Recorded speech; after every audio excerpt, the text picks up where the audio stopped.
तो दोस्तों welcome back to Sameer movie review. तुम्हारे मैजिकल दुनिया का एक और चांस है और ये विकेट मूवी तुम्हें एक अलग ही दुनिया में ले जाएगी। तुम्हें द विजार्ड ऑफ ओजेड के बारे में तो सुना होगा, पर कभी सोचा है कि उस दुनिया के पहले क्या हुआ था? ये मूवी विकेट हमें उसी की कहानी एक नए नजरिए से दिखाता है। इस बार हम बात करेंगे अल्फाबा और ग्लिंडा की दोस्ती की, जो एक ऐसी जर्नी है जो मैजिक, इमोशंस और फ्रेंडशिप से भरी हुई है। क्या तुम रेडी हो? चलो देखते हैं ये मूवी किस लेवल तक मैजिकल है। अब प्लॉट और स्टोरी की तरफ बढ़ते हैं तो विकेट मूवी का plot the wizard of OZ से पहले के घटनाएं दिखाते हैं। ये कहानी अल्फाबा यानी सिंथिया इलोवा और ग्लिंडा यानी अलियाना की है, जिसके बीच की दोस्ती और रिश्ता कभी भी दुनिया के नजरिए से समझ नहीं आता। अल्फाबा का ग्रीन होना और ग्लिंडा की ब्यूटीफुल और पॉपुलैरिटी उन्हें अलग बना देती है। दुनिया के नजरिए से दोनों एक दूसरे के अपोजिट हैं, लेकिन जैसे जैसे कहानी आगे बढ़ती है उनकी दोस्ती और इमोशंस गहरे होते जाते हैं। ये कहानी सिज यूनिवर्सिटी से शुरू होती है, जहां दोनों मिलते हैं। इस फिल्म में उनकी दोस्ती के कई अप्स और डाउन्स दिखाए गए हैं, जिसमें कभी प्यार, कभी दोस्ती और कभी धोखा होता है। अल्फाबा को अपनी ग्रीन स्किन की वजह से बहुत डिस्क्रिमिनेशंस का सामना करना पड़ता है, जबकि ग्लिंडा को अपनी ब्यूटी और पावर का फायदा मिलता है। ये इमोशंस का रोलर कोस्टर उन दोनों को नए चैलेंजेस के सामने खड़ा करता है, जिसमें वो अपने रिश्ते को समझाने की कोशिश करते हैं। जॉन एम चू, जो कि क्रेजी रिच एशियंस के डायरेक्टर हैं, ने इस फिल्म को अपनी डायरेक्शन से एक अलग ही लेवल तक ले गए हैं।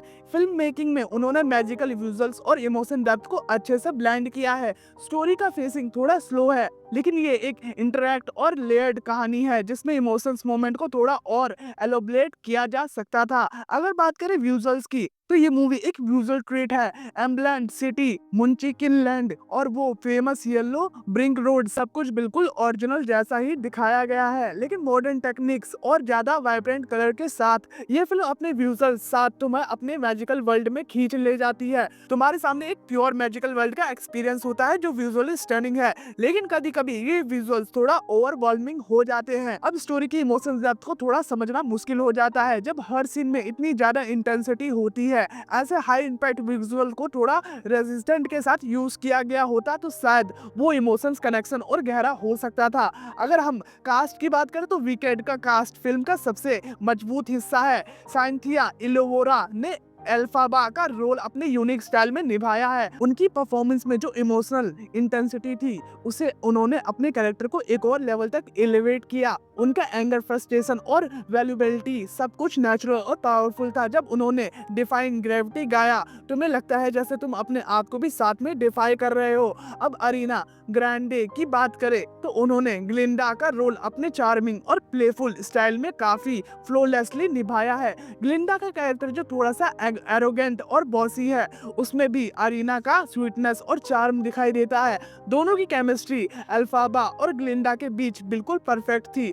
तुम्हें उनके रिलेशनशिप देखकर लगता है जैसे ये दोनों एक दूसरे की जिंदगी का हिस्सा हैं, जो हर ट्विस्ट और टर्न्स के साथ और गहरा होता है। अगर हम बात करें म्यूजिक की, तो वीकेंड अपनी म्यूजिकल नंबर्स के लिए जाना जाता है। अब यहाँ पर सॉन्ग जैसे डिफाइन, ग्रेविटी, पॉपुलर और फॉर गुड को सुनकर तुम्हें ये फील होगा कि तुम अपनी जिंदगी के सबसे मैजिकल म्यूजिक परफॉर्मेंस का हिस्सा हो। ये सॉन्ग्स तुम्हें अपने आप में आइकॉनिक है, और जब ये मूवीज में दिखाए जाते हैं तो वो एक वेव ऑफ इमोशंस को भरते हैं। लेकिन कभी कभी विजुअल इफेक्ट और पेस का प्रेशर इतना हो जाता है कि म्यूजिकल नंबर्स का असली इमोशंस पंच थोड़ा कम हो जाता है। तुम्हारे लिए ये जरूरी है कि तुम वीकेंड का म्यूजिकल एक्सपीरियंस एंजॉय करो, लेकिन अगर तुम्हें स्टेज म्यूजिकल देखना है तो ये थोड़ा डिफिकल्ट फील करेगा।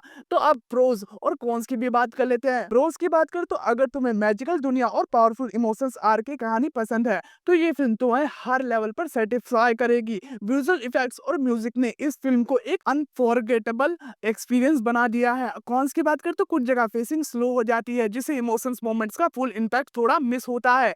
अगर तुम्हें fast face story telling line या पसंद है, तो ये फिल्म कभी कभी बोर भी हो सकती है। तो यहाँ पर कंक्लूजन की भी बात कर लेते हैं। तो भाई, अगर तुम द विजार्ड ऑफ ओजी के फैन हो तो विकेट तुम्हारे लिए एक मस्ट वॉच मूवी है। ये फिल्म मैजिकल इमोशंस और विजुअली स्टनिंग है। अल्फाबा और ग्लिंडा की दोस्ती का सफर तुम्हें इंस्पायर करेगा। अगर तुम्हें एक ऐसी कहानी चाहिए जो इमोशंस, मैजिक और फ्रेंडशिप का परफेक्ट ब्लेंड हो, तो ये फ़िल्म तुम्हें डेफ़िनेटली एंटरटेन करेगी। तो यही थी मेरी रिव्यू विकेट के ऊपर। तो मिलते हैं नेक्स्ट मूवी, नेक्स्ट रिव्यू के साथ। अगर आपको ये रिव्यू पसंद आया या फिर आपने ये मूवी देखी तो मुझे कमेंट में अपने थॉट्स ज़रूर शेयर करना। तो मिलते हैं नेक्स्ट मूवी, नेक्स्ट रिव्यू के साथ। तब तक के लिए गुड बाय।